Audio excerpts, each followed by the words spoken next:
안녕하세요. 정신과 의사의 인생 이야기 대전 정광설 정신건강의학과 원장입니다. 네, 요즘에 68세 된 남자분이 오시는 분이 계세요. 지금 한 3번쯤 방문을 하셨는데요. 불안해서 오셔요. 그냥 불안하대요. 그러면서 이제 뭐가 제일 불안하냐 그랬더니 미래가 불안하다. 근데 별로 노후에 대한 준비도 충분치 않고, 이제 좀 나이도 먹어가면서 일도 이제 젊을 때 같지 않고 참 걱정이 많이 된다, 불안하다. 그러면서 잠도 좀 잘 못 자고, 하여튼 불안이 막연하게 불안한, 그렇다고 뭐 뚜렷이 그렇다고 뭐 형편이 어려워서 먹고 살기 힘들 정도는 아니신 것 같아요. 그런데 하여튼 불안해서 힘들다, 그래서 오셨어요.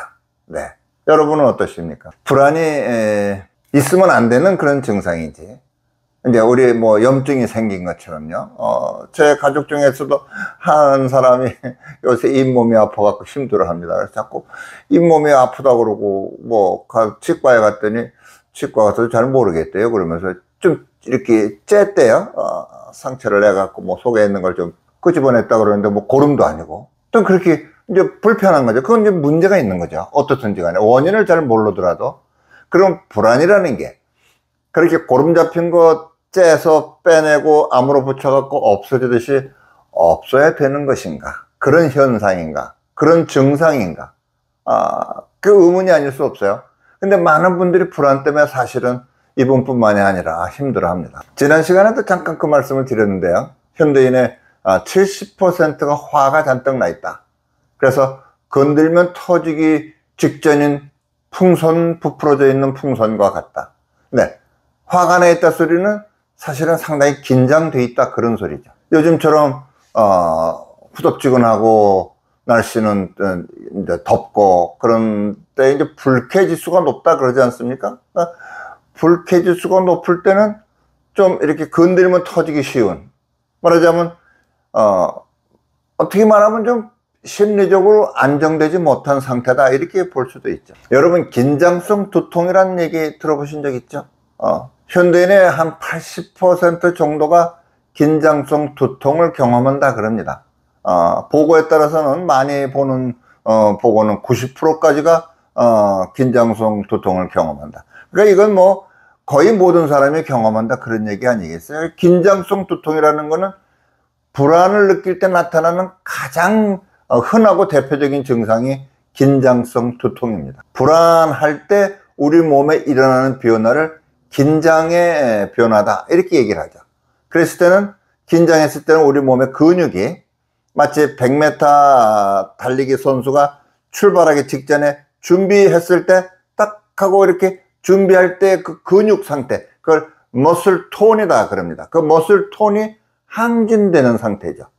근데 그게 오래 가면은 그냥 근육이 이렇게 좀 굳어 있는 것 같은 상태가 오래 가면 우리는 그걸 통증으로 느끼게 됩니다. 그래서 아픈 머리가 이제 긴장성 두통이죠. 무겁고 뭐가 들러붙어 있는 것 같고, 머리를 꽉 조이는 것 같고, 뒷머리도 땡기고, 이렇게 하면 골이 쏠리는 것도 같고, 하여튼 여러 가지 증상을 호소하는데, 아파 죽겠다 이 정도는 아니고, 신경질 나기 딱 좋다 이 정도로 아프다, 일 있으면 금방 잊어버렸다가 또 머리가 띵하고 아프고, 이제 그런 호소들을 하는 겁니다. 그게 다 긴장됐을 때 그게 심리적으로는 불안이다, 그런 얘기입니다.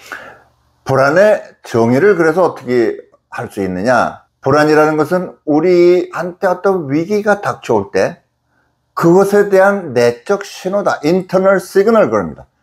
내부에서의 변화가, 이제 신호가 오는 거예요. 그게 이제 군대 용어로 말하면 비상, 이런 얘기입니다. 준비해, 조심해, 문제가 생길 수 있어. 그러니까 심리적으로는 그걸 불안이다, 이렇게 호소를 하고, 그때 우리 몸에 나타나는 변화를 긴장 그럽니다. 자율신경에 교감신경에 흥분을 하면서 근육은 스탠바이 상태가 되고, 내장의 움직임은 느려지고, 심혈관계는 빨라지고, 그러니까 심장이 두근두근하고 그러죠. 그때 얼굴은 불쾌하게 이렇게 이제 후끈하고 열 오르는 느낌이 듭니다. 왜?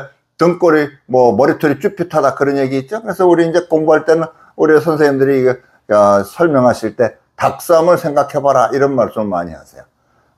얼굴 쪽으로 피가 몰려갖고 또는 그 핏줄이 피부 바로 밑에 혈관은 벌어지고 피부에 지나가는 모세혈관은 오므라들고 그럽니다. 그래서 오므라들었을 때 얼굴이 창백해지고 밑에 혈관이 확 부풀어졌을 때 얼굴이 불그락하고 그래서 불그락 푸르락 이런 변화가 일어나죠. 그래서 닭이 이제 수탉들이 이렇게 싸우려고 그럴 때 그 몸에 일어나는 변화, 머리 털이 곤두쓰고 이제 이렇게 설명을 해 주시죠. 아주 좋은 그 설명이 되죠. 그 불안을 우리 위기가 오는 것에 대한 대비하라 하는 내적 신호다. 그럼 그게 무슨 의미냐? 불안에 대처하는 거는 자연 세계에서 살아남을 준비를 해라 그런 얘기죠. 아프리카 초원에서 초식 동물들은 항상 불안한 상태에 있죠. 항상 긴장한 상태에 있죠. 그래서 편안하게 낮잠 자고 편안하게 그냥 먹는 데에만 신경 쓰고 그러지 못하죠. 조금 몇 번 뜯어먹고는 옆에 쳐다보고 몇 번 뜯어먹고는 귀가 쫑긋쫑긋하고. 불안은 이 자연 세계에서 살아남기 위한 가장 시작점이 불안이에요. 그럼 다시 말해서 무슨 얘기냐? 불안에 대응을 잘 하면은 살아남을 확률이 높고, 불안이 주는 신호를 별로 중요하게 받아들이지 않고 그러면 도태가 되고 죽게 되고 잡아먹히게 되고 이제 그러는 거죠. 그게 이제 사람도 같은 원리죠. 이 불안의 대처를 적절히 할 때 그 사람의 삶의 질이 높아진다 이렇게 생각해 볼 수가 있어요. 나는 하나도 불안하지 않아. 불안하지 않은 사람이 있어요. 하나도 불안하지 않은 사람. 사이코패스. 자, 전혀 불안을 느끼지 않는 거는 아주 진짜 어린아이처럼, 어린아이들도 사실은 불안을 느끼죠. 아니면 이렇게 사이코패스든지 이런 극단적인 경우가 아니고 정상적인 사람은 불안을 느끼게 돼 있죠. 마치 인생이라는 바다에서 파도를 만나는 것이 당연한 것처럼, 이때 중요한 거는 그 파도의 힘을 이용해서 멀리까지 안전하게 나아갈 수 있느냐, 아니면 파도의 힘을 거슬러다가 바로 지쳐서 빠지느냐 하는 것처럼, 불안이 주는 의미를 잘 깨닫고 대처를 잘 하면 우리의 삶의 질이 높아질 수 있다. 네. 돌아가신 아버님께서 항상 이런 말씀을 하셨어요. 본업에 충실해라. 그랬을 때 불안하지 않을 수 있다. 이 말씀을 꼭 드리고 싶습니다. 여러분이 지금 이 방송을 듣는 여러분이 어떤 처지에 있는지 모르겠지만, 일단 자기가 하고자 하는, 지금 해야 되는, 하고 있는 내 일에 충실할 때, 그때 일단 기본적인 불안을 우리가 극복하는 비결이 될 수, 마음의 안정을 얻을 수 있는 비결이 될 수 있다. 여러분, 불안은 우리의 삶을 더 질적으로 향상시키는 그런 아주 시작점이다. 그래서 이 불안의 의미를 깨닫고 그걸 잘 극복할 수 있는 비결, 현재 내가 처해져 있는 상황에서 내가 하고자 하는 일, 해야 하는 일에 충실한 것이 불안을 잘 극복하는 길이다. 그걸 말씀을 드리고 싶어서 오늘 이 방송을 해봤습니다.